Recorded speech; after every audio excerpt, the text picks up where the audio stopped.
Remaja perempuan di Cimahi, Jawa Barat tewas setelah ditusuk oleh orang tak dikenal saat berjalan pulang usai mengaji.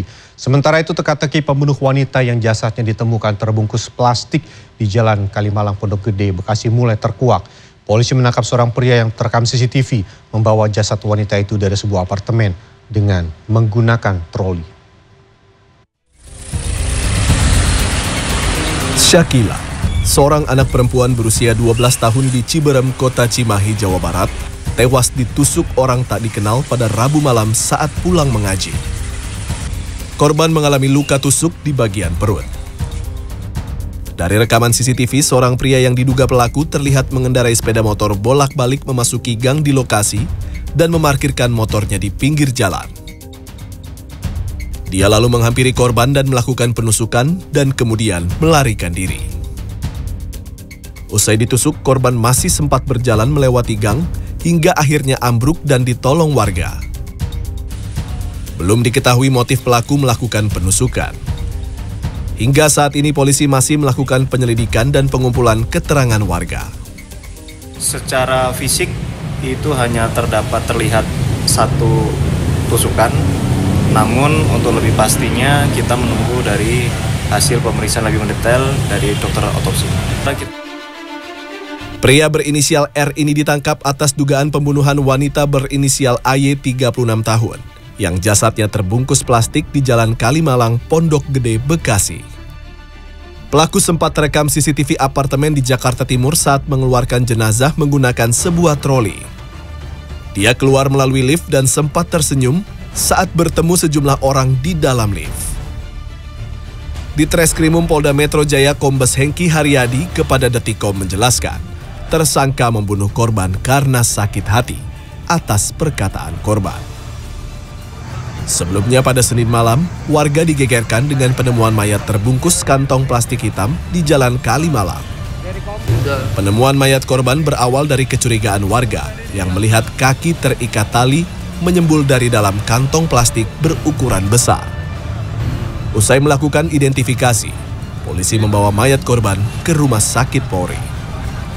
Tim Liputan, CNN Indonesia.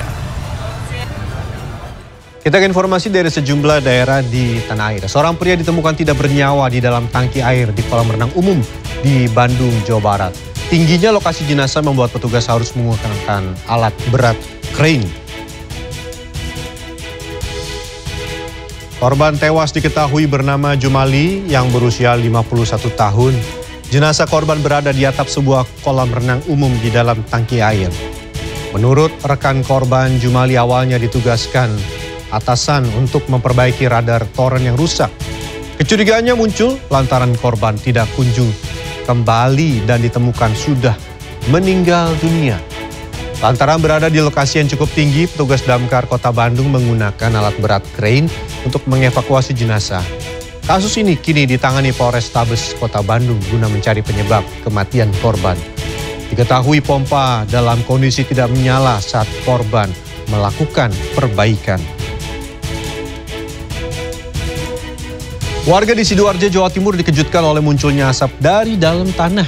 Meski sudah mendatangi lokasi, petugas belum mengetahui pasti penyebab kemunculan asap disertai hawa panas tersebut. Dalam video amatir yang direkam Rizky Raharjo, warga perumahan Candramas, Kecamatan Sedati, Sidoarjo, tampak asap muncul dari dalam tanah di halaman rumahnya. Pada Rabu pagi, khawatir ada saluran gas yang bocor, warga menggali tanah hingga sedalam 1 meter, tetapi tidak menemukan adanya tanda-tanda mencurigakan. Menurut warga di lokasi, asap muncul dari tanah ini selama 3,5 jam dan berangsur hilang saat tanah digali. Petugas kepolisian, PGN, PLN, dan BPBD Sidoarjo yang sempat memeriksa kondisi tanah pada Kamis juga belum bisa memastikan penyebab fenomena ini. Belum ada upaya perbaikan dari pemerintah membuat warga korban jembatan ambruk yang menghubungkan 2 desa Kecamatan Bayah, Kabupaten Lebak, Banten terpaksa membuat rakit darurat untuk menyeberang sungai. Kamis pagi, 2 perahu rakit darurat buatan warga ini mulai dipergunakan untuk mengantar siswa dan warga lainnya. Masyarakat yang menumpang rakit tidak dipungut biaya alias gratis karena tugas menarik rakit dilakukan oleh warga secara sukarela. Upaya mandiri ini karena lambatnya upaya perbaikan jembatan penghubung antar desa yang ambruk diterjang banjir bandang beberapa waktu lalu. Sementara akses jalan darat yang masih bisa dilalui harus memutar paling cepat 1 jam menggunakan kendaraan roda 2.